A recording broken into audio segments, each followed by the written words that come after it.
जय हिंद साथियों। ये चैप्टर है कोई चिराग नहीं मगर उजाला है, क्लास 7 का। और पार्ट 7 भी है, जिसके जो लेखक हैं वो बशीर भद्र हैं। तो चलिए इसमें हम लोग स्टार्ट करते हैं क्वेश्चन आंसर को कि कोई चिराग नहीं मगर उजाला है, इस पाठ के लेखक कौन है। तो इस पाठ के लेखक है बशीर भद्र जी। और बशीर भद्र जो है इन पाठ के लेखक हैं। आगे देखते हैं नेक्स्ट क्वेश्चन में। तो आगे देखते हैं, प्रस्तुत कविता का छंद है गजल, जो मैंने हाईलाइट ऑलरेडी कर दिया है। क्या नहीं है मगर उजाला, तो चिराग नहीं है मगर उजाला फिर भी है। गजल की साख पर क्या खिला हुआ है, तो फूल खिला हुआ है। आपके बुक्स में इतने ज़्यादा क्वेश्चंस एमसीक्यू के नहीं दिए हुए हैं, मैंने कहीं से निकाल कर उसके बाद फिर आपको ये प्रोवाइड कराया है। तो आप लोग आराम से इसमें से क्वेश्चन आंसर कर सकते हो, जितने भी 7 क्लास के वेस्ट बंगाल बोर्ड के जो बच्चे हैं। और बढ़िया तरीके से इसमें आप क्वेश्चंस कर सकते हो। ठीक है, आगे बढ़ते हैं।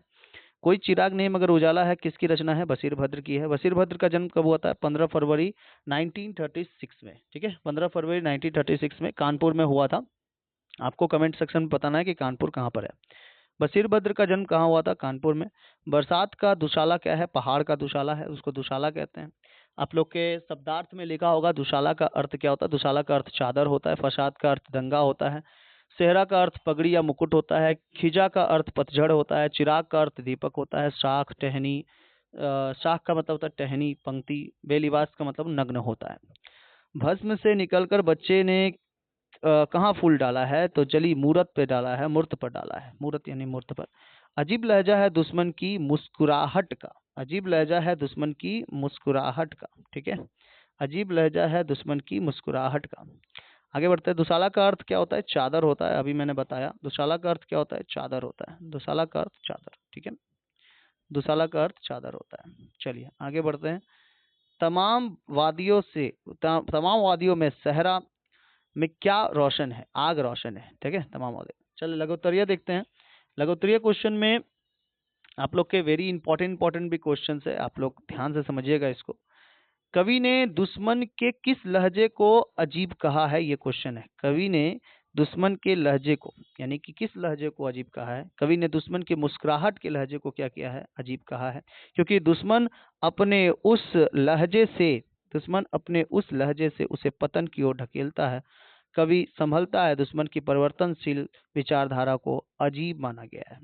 गजल के साख पे कौन व्यक्त है, स्पष्ट किया है। गजल के साख, यहाँ पे एक क्वेश्चन गलत दे दिया है, तो आप लोग इसको ठीक कर लीजिएगा। ये सफ नहीं है, ये क्या है, शाख है। क्या है, शाख। ठीक है, शाख की व्याख्या स्पष्ट कीजिए। इसका आशय है कि किसी की कविता को हर शेर पंक्तियों में फूल खिलाए, अर्थात हर पंक्तियों में विचारों और भाव की क्या है, खुशबू है। नेक्स्ट देखते हैं। फसाद में जली मूरत पे हार डाला, इसे पंक्ति की कविता का क्या बोला गया है। तो कवि का कहना है, बहुत ही अच्छा क्वेश्चन है ये। कवि का कहना है कि दंगों में मारे जाने वाले महसूसों को मासूमों को बेरहमी से हत्या कर दिया, और निर्दोष के प्रभावित होते हैं, फिर उसे 100 पर दंगे का अमन चैन अफसाना है। या उस मरी हुई मासूम को क्या पता कि इस आदमी को कोई जलाया है। कवि ने दंगों के अमानवीय पहलू की ओर ध्यान आकर्षित किया है। ठीक है, नेक्स्ट है। बेलिवास का अर्थ क्या होता है। बेलिवास का अर्थ है लिहजा के बिना या लिहाज के बिना, या फिर बेलिवास का मतलब कोई नग्न एहसास, जैसे बेलिवास पत्थर का जिक्र किया गया है। पत्थर बेलिवास अर्थात एहसास रहित है। भाव यह है कि दंगों के कारण समाज बर्बाद हो गया है। बशीर भद्र का वास्तविक नाम क्या है, सैयद मोहम्मद बशीर।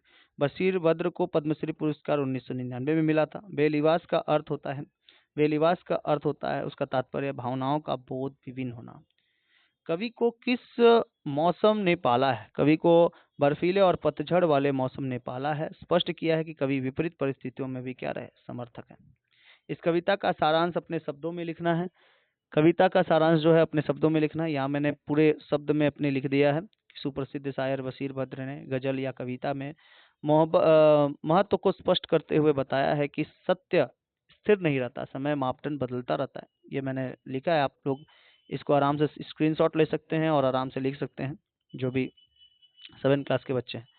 उसके बाद इसको मैं पढ़ूंगा तो बहुत ज़्यादा टाइम लग जाएगा, इसलिए आप यहाँ से स्क्रीनशॉट ले सकते हो और आराम से लिख सकते हो। ठीक है, उसके बाद है कोई चिराग नहीं मगर उजाला है, कवि ऐसा क्यों कहता है, इसका प्रतिकार्थ स्पष्ट कीजिए। ठीक है, तो आप इसका भी स्क्रीनशॉट ले सकते हो और आराम से इसको लिख सकते हो। ठीक है, नेक्स्ट क्वेश्चन देखते हैं। निम्नलिखित पंक्तियों के सब प्रसंग व्याख्या कीजिए। निकल के पास के मस्जिद से एक बच्चे ने फसाद में जली मूरत पे हार डाला है। तो प्रस्तुत अंश में कोई चिराग नहीं मगर उजाला से लिया गया है। ऐसे क्वेश्चंस पूछते हैं कि ये किस चैप्टर से लिया गया है, इसे दो पंक्ति दे देगा आपको और सब प्रसंग व्याख्या करने को बोलेगा। सब प्रसंग का व्याख्या का मतलब होता है जो एकदम क्या हो,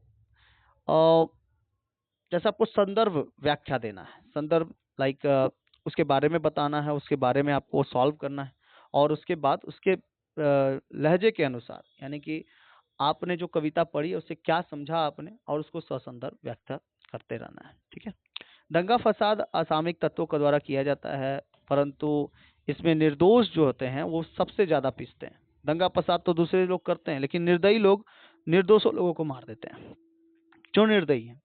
उसके बाद निर्दोष लोगों को पनाह लेनी पड़ती है निर्दोष लोगों को। ऐसे ही एक दंगे और कवि ने संकेत दिया है कि जब दंगे का बम मस्जिद के निकट फटा तो किसी मासूम का शरीर बाहर जला हुआ पड़ा था, वहीं के मस्जिद से निकलकर एक बच्चा उस फूलों की माला डालकर सम्मान करता है उसको। 2 नंबर क्वेश्चन का थोड़ा सा आपको थोड़ा मोबाइल में या फिर आपके किताब में देखना पड़ेगा, थोड़ा सा वो क्वेश्चन यहाँ पे गलती हो गया है, मुक्त वादियों में लिख दिया है, लेकिन आपके किताब में दिया हुआ है तमाम वादियों में सेहरा में आग रोशन है। मैं पढ़ देता हूँ उसको। तमाम वादियों में सेहरा में आग रोशन है, मुझ खिजा के इन्हें मौसमों ने पाला है, मुझ खिजा के इन्हीं मौसमों ने पाला है। ठीक है, मुझे बर्फीली ठंडी इन्हीं मौसमों ने पाला है, ऐसा नहीं है। किताब में दूसरे रंग से दिया हुआ है, दूसरे ढंग से दिया हुआ और आपको यहाँ पर दूसरे ढंग से क्वेश्चन यहाँ पे दिखाई दे रहे हैं, लेकिन ये क्वेश्चन नहीं है। आपकी किताब में जो क्वेश्चन है वैसा क्वेश्चन आप रखिएगा, लेकिन आंसर क्या है एकदम सही है। ठीक है, सभ्य घाटियों में पर्वतवादियों में अग्नि प्रकटित होती है और बड़े बड़े लोग क्या करते हैं, इन्हीं में इसका प्रभाव होता है। सबसे ज्यादा लोग, बड़े बड़े लोग ही इसको देखने जाते हैं। स्थिति होती है बुरे वातावरण की, कवि का पालन किया है। कवि कह रहे हैं कि एक पतझड़ के मौसम में भी उसका जीवन बना है और प्रतिकूलता व्यक्ति प्राकृतिक परिस्थितियों का अनुकूल बना लेता है। ठीक है, ये भी थोड़ा क्वेश्चन की गड़बड़ी हो गई है 3 नंबर का, आप लोग इसका स्क्रीनशॉट ले सकते हो, लेकिन आंसर एकदम सही है। भाषा बोध में अगर हम लोग देखेंगे तो पाठ के आए निम्नलिखित उर्दू के शब्दों का हिंदी में प्रयोग करना है। तो रोशन का मतलब होता है प्रकाशमान, वादियों का मतलब घाटियां, खींचा का मतलब पतझड़, फसाद का मतलब उपद्रव और शाद का मतलब हंसी होता है। वाक्य प्रयोग यहाँ पे हुआ है ऑलरेडी। मस्जिद जो है, मस्जिद मुसलमानों का प्रार्थना स्थल है। मुस्कुराहट, बच्चे के चेहरे पर स्वच्छ मुस्कुराहट है। उजाला, कमरे का उजाला प्रसन्न कर देता है। चिराग, चिराग के नीचे अंधेरा होता है, वह बालक अजीब स्वभाव का होता है। चलिए आगे देखते हैं विलोम सब। धूप छाया वे लिबास लिबास, धूप छाया वे लिबास लिबास, दुश्मन मित्र आग पानी और फसाद शांति। ठीक है, नेक्स्ट। दुरह का क्या होता है, दूर से, दू और र से बनाना है, उपसर्ग के 3 शब्द बनाने हैं, दुष्चरित्र, दुश्मन, दुष्कर्म और दुस्साहस। ठीक है, तो यहाँ तक आप लोग का भाषा बोध था। इसके बाद कल्पना और विचार है। तो आई थिंक आपको ये वीडियो समझ में आया होगा। तो मिलते हैं ऐसे ही किसी नए टॉपिक पे और नए चैप्टर में। जो अगला चैप्टर है माँ है, इसके बाद आपको वीडियो मिल जाएगा। तो तब तक के लिए जय हिंद, जय भारत।